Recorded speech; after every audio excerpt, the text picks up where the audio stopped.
How long do we have faction support? Another 4 turns. Ah, the reform. Excellent. What do these get us? That unlocks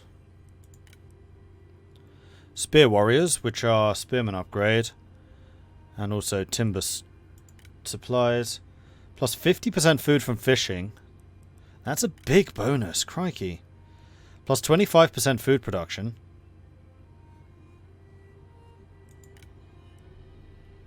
And 2% replenishment. Well, right now, I want the Sino-Roman embassy for the extra trade agreements.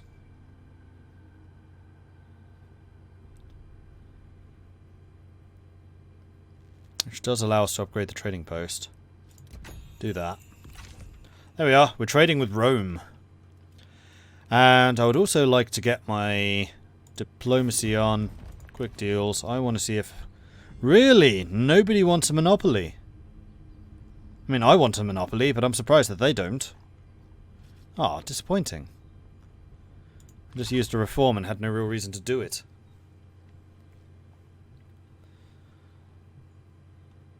And who leveled up? The administrator again. I swear, administrators get the most experience. You are in charge of Beihai, so that's the peasant location. You could get the bonus public order. Income from commerce, silk and spices, but you don't do any of those. Now, it's really got to be the public order and authority. Though authority doesn't really benefit you much.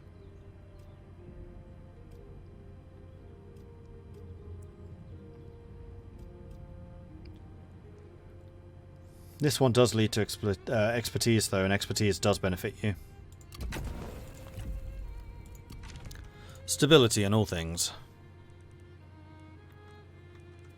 And I must admit, I am curious. Let's invoke the council. Overpopulation, overcrowding can be like a sickness, gradually weakening a settlement until its demise. Consider expanding the city, giving the people room to develop and displaying our magnificence to all of China. Construct a settlement administration somewhere. Liu Meng gain satisfaction, and the artisans gain income from industry and faction-wide satisfaction for sentinels. Settlement administration. After you invoke the council, your advisors will offer their solutions to pressing faction matters. Each council member will have their own agenda, and this will be reflected in the types of missions they propose.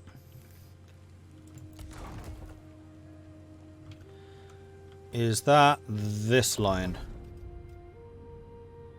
I assume so.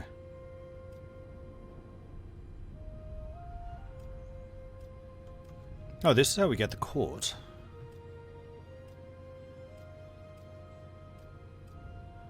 That reduces corruption. And this one just increases money. Oh, but that's the palace. Probably want that in my capital. I mean, Beihai is my former capital, but now Donglai is the main capital. But Donglai is probably going to be making less money than Beihai. Because it's already a higher level city.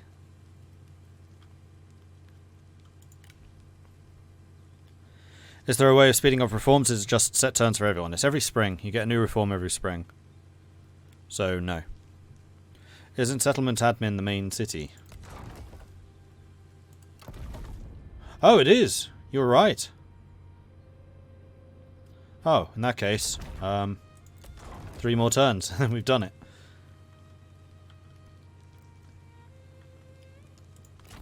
And we have once again spent all the money. Onwards!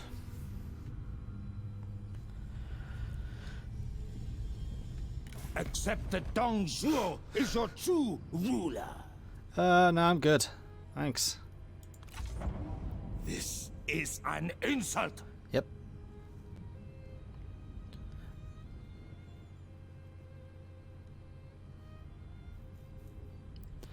Well, actually, that in itself is an insult. You know what is? That's an insult.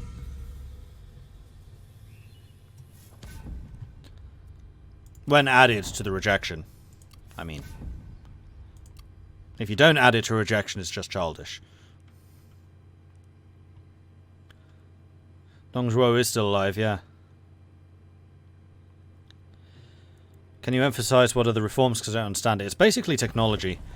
So there are different areas on the tech tree. So this is mostly diplomatic. This is mostly food production. This is mostly political.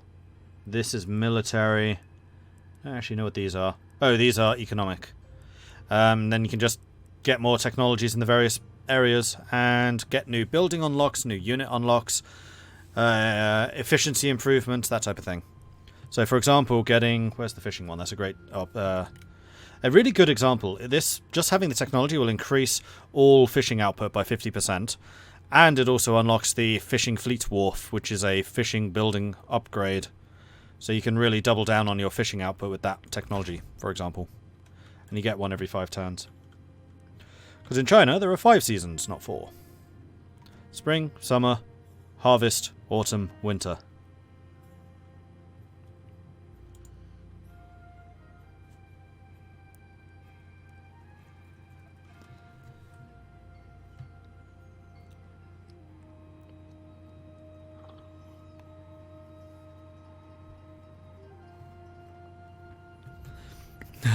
Lubu, your mother smelled of elderberries. Your father was an Amster, and your mother smelled of elderberries. Now, be gone, before I insult you a second time.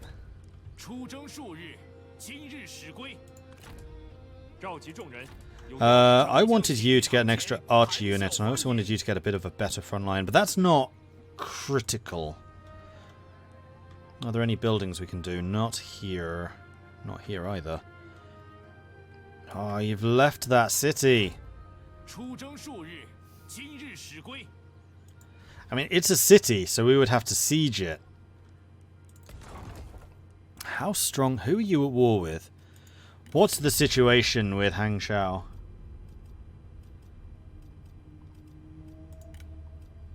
Because he is pretty universally hated. He has no allies. And he's already at war with a bunch of people. You've let yourself get completely isolated there, buddy.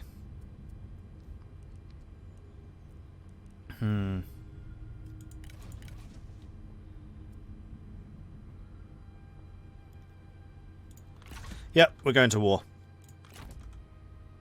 I think that you're secure enough. What's your... Yeah. Yeah, you are definitely secure enough. So they do have Guanling, which is the city I'm the least concerned about. Pengcheng would be very nice, and we already have farms here. Then we would move north to take the temple.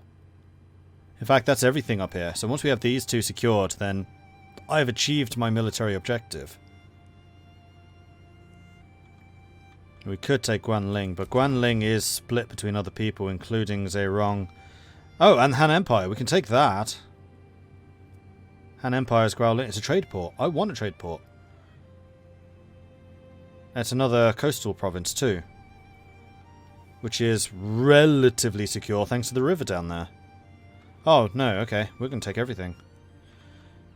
And then maybe we'll try to buy Rong's province, because it's only farmland. We are going to be the breadbasket of China. We produce a lot. Here's the new guy Liu Bei got in the army. Zhu Chu. Zhu Chu. Wang Lei. And Xiao Hao Yuan Shou.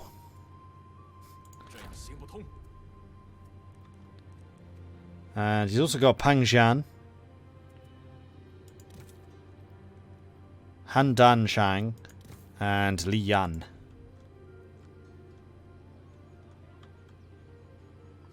I don't actually know where Liu Bei is right now. Oh, and then he's got this army as well. Gong Lan Shu, Cheng Zhu, and Yun Rao.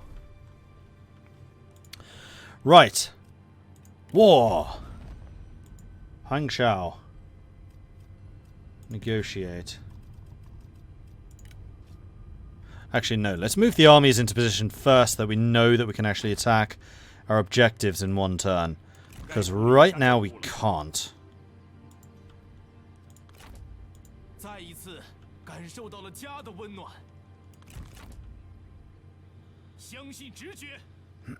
Next turn we can.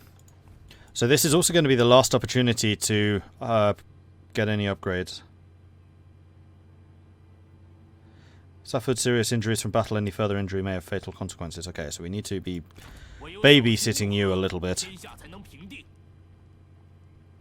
And you desperately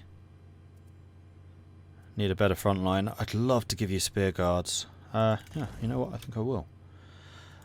I'd love to give you spear guards, so I will. Because I'm that generous. You're welcome.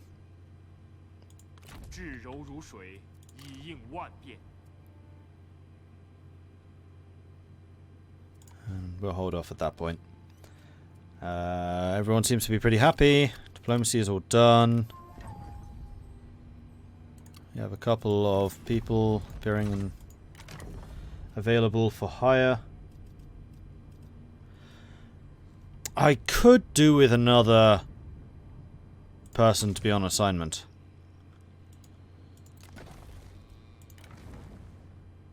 So we actually... Okay, so Lu Meng is actually back from his assignment. Let's put you on population growth and commerce income in Dong Lai.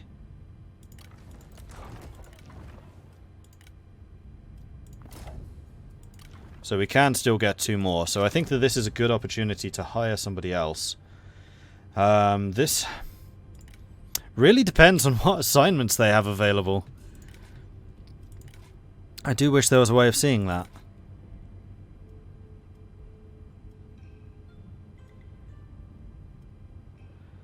Bai Bing's not bad. I mean, I'd actually kind of prefer lower level people, so I don't need to pay them as much.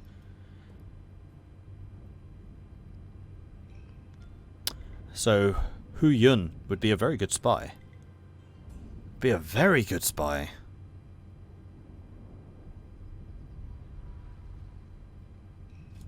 Alright, let's play with espionage. Haven't done this before. So, undercover network, we're going to put a spy, and it's going to be...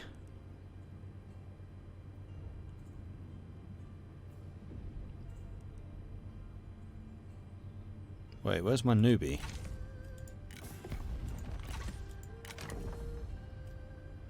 Hu Yun. Why can't you be a spy?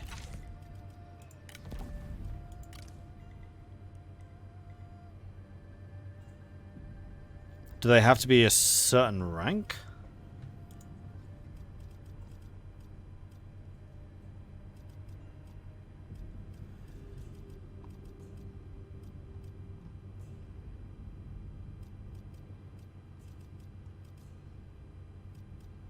Where's Huang Shao?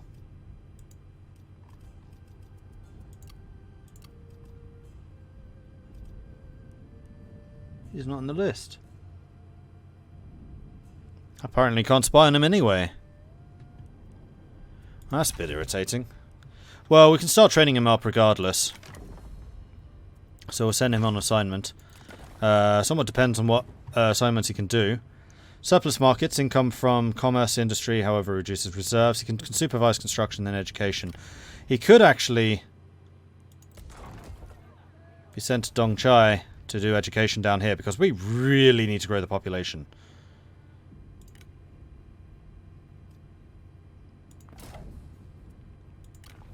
And that's 3. And how are my characters doing? Is there anyone, like, particularly upset? Yeah, Yang Fen, not a happy bunny right now. Zhu Shi as well, actually. Oh, they have to actually be willing. Okay.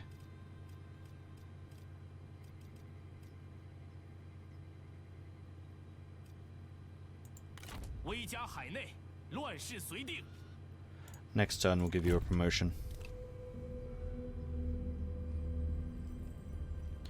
You can't spy on Yellow Turbans. Ah, I did not realize he was Yellow Turban. Gotcha.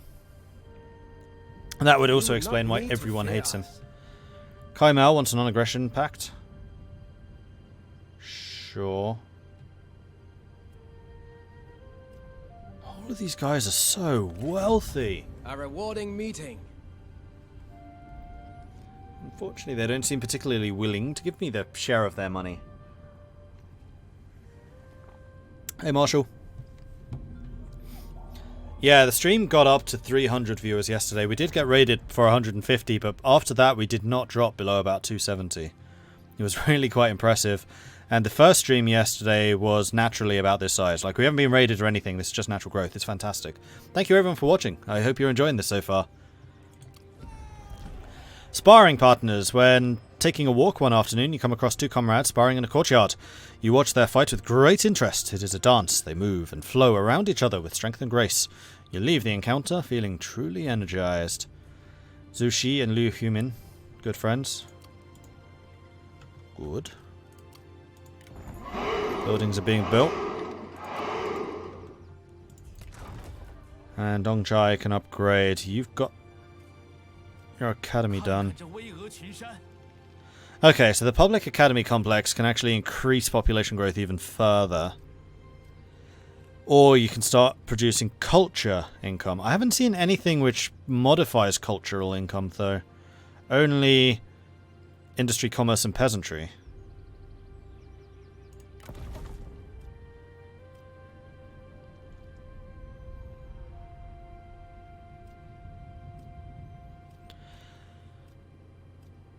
Also, oh no, these also do public order.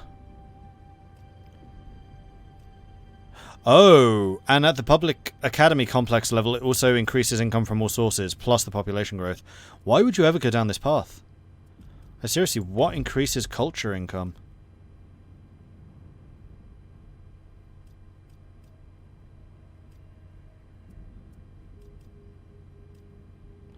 Oh! Marketplaces increase trade influence.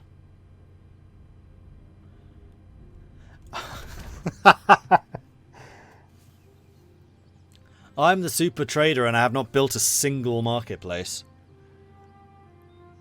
That's quite funny. Oh wow, several people have followed since I last checked. Let's have a look at that. Easy Hawk, DZ Reclusive, Harrison and Infinity Graphics, thank you very much for the follows. Welcome to the channel. Great to see so many of you here. It really is.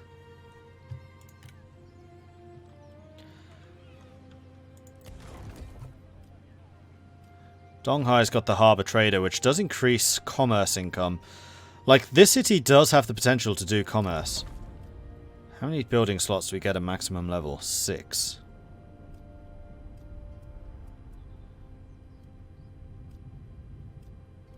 So it doesn't actually grow anymore after the regional city, so we can have 2 more slots. Which could be an administration office, because that increases income from all sources. And Market Wharf, which is a humongous boost to commerce and also trade influence. Yeah, I think that's what we're going to have to do.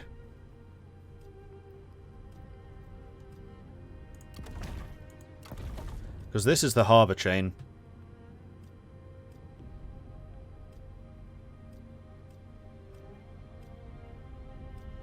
Which is currently going down the money chain. This is the fishing, yeah.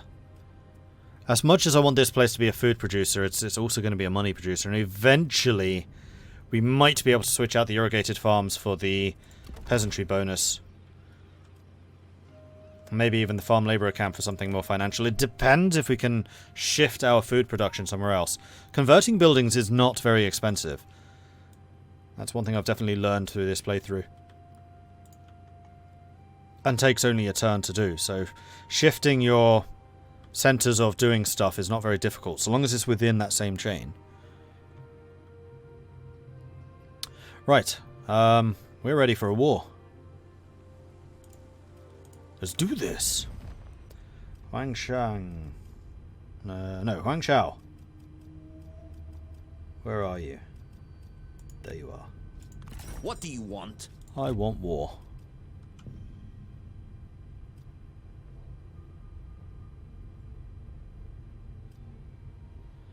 Any wars targeting a vassal, master, or vassal subject result in retaliation from both parties. Wars targeting coalition members or alliances can lead to war escalation, potentially involving all of their allies. They have no allies. When talk is exhausted, battle must decide. And while I'm here, anyone want to do any trade with me? Oh. Kong Rong has declared war on Huang Shao. It's all gone wrong for Huang Shao. Almost messed that one up.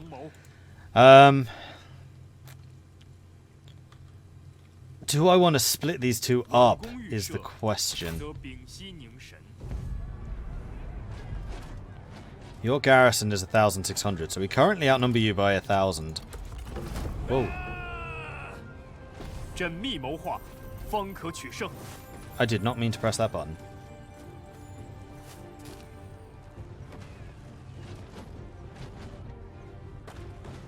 Accidentally pressed the mouse button there. Done that a few times. No,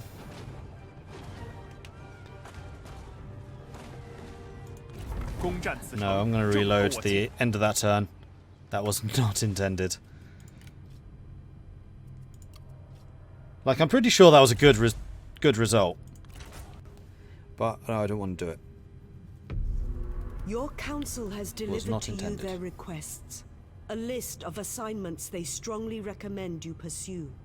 Your generals are crucial to your success, and their petitions are not all without merit. A seed cannot grow in barren soil, and so it falls to you to nurture the field. Life is fleeting, as is victory. In these chaotic times, only the strongest can survive the storm that ravages China. The weak are not so fortunate. Outmaneuvered and isolated, a faction was crushed into oblivion. But the phoenix may ever return from the cinders. Sounds like they're talking about the yellow turbans there. Right, let's do that again. So, diplomacy, Huang Shao. I don't think we've done anything else this turn.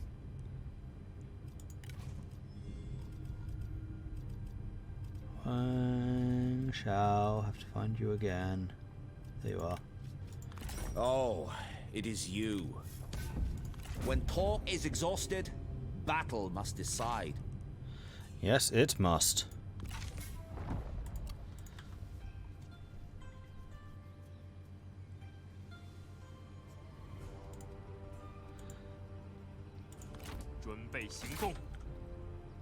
Wait.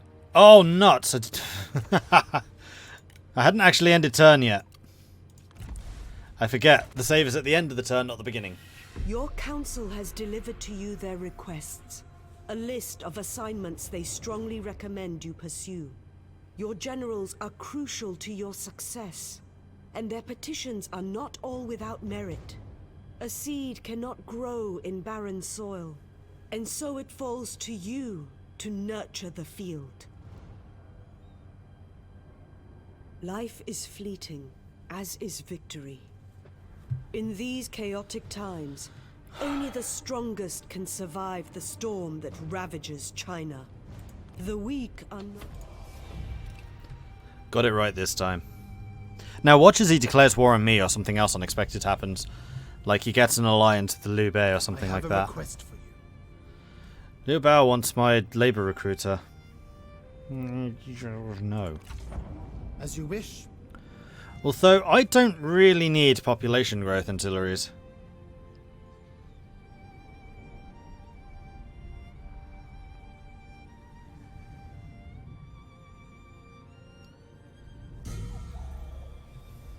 Not as much as they do, anyway.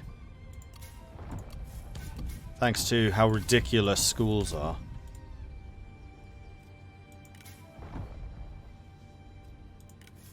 Oh, it's Huang Zhu that they declared war on. I saw Huang and then suddenly thought, hang on.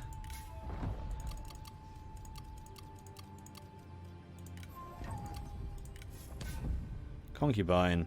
Plus 10 satisfaction faction wide.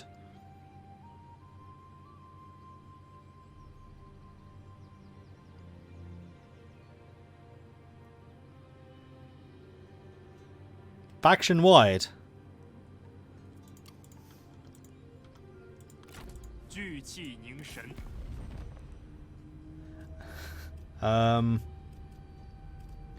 Wang Xiao. Negotiate. What do you want? War. Our retribution will be focused and unswerving.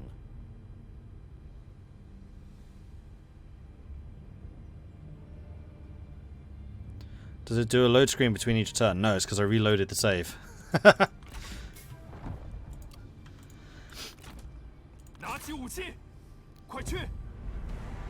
Right, what I was trying to do was press on this, and continue siege. Although, actually, let's just hover over. Has already run out of supplies, is suffering attrition, they surrender in 5 turns. So what I am hoping I can do is sneak up here, grab the temple, and then rush back down to Penchang before they can react.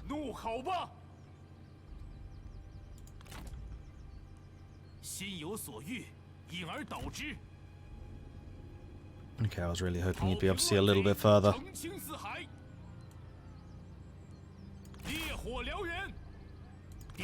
No! Really? Oh, that's irritating. Okay, fine. You can upgrade these. So you want to have the income from peasantry, because this place is definitely going to be a peasantry income place. So we're going to do workforce distribution office you. Don't need the public school. How's the population? 1.5 mil. Yours is good. Yours is climbing fairly quickly. And we could get another courtier if we wanted to get that last assignment.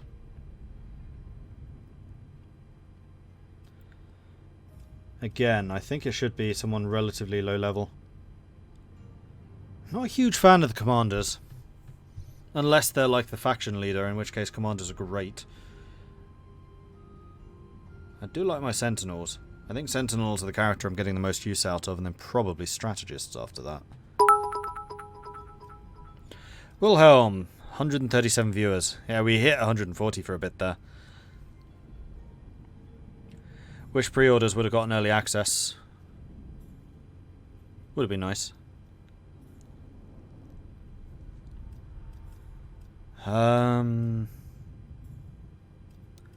Stats don't really matter if you're on assignment. That's a lot of instinct for that Vanguard. Crikey. Why are you so good? Ah.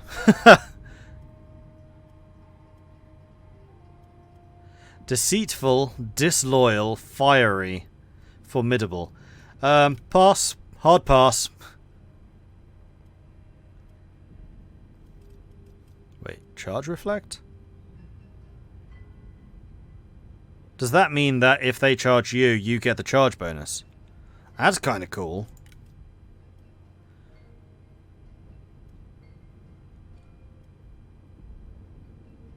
Interfere in terror, it's not bad. Honest. Resolve and authority. Ambitious. I mean, his traits aren't bad. Enigmatic, vigilant, trustworthy. That's a whole lot of expertise.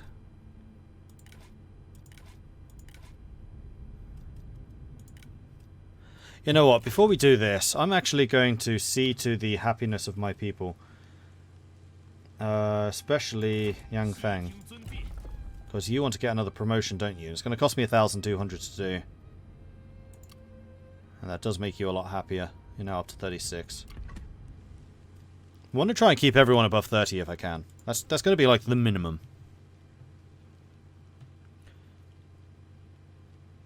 Charge reflect is how charge defense works in Total War Warhammer. Okay, so it basically ignores it or reduces it.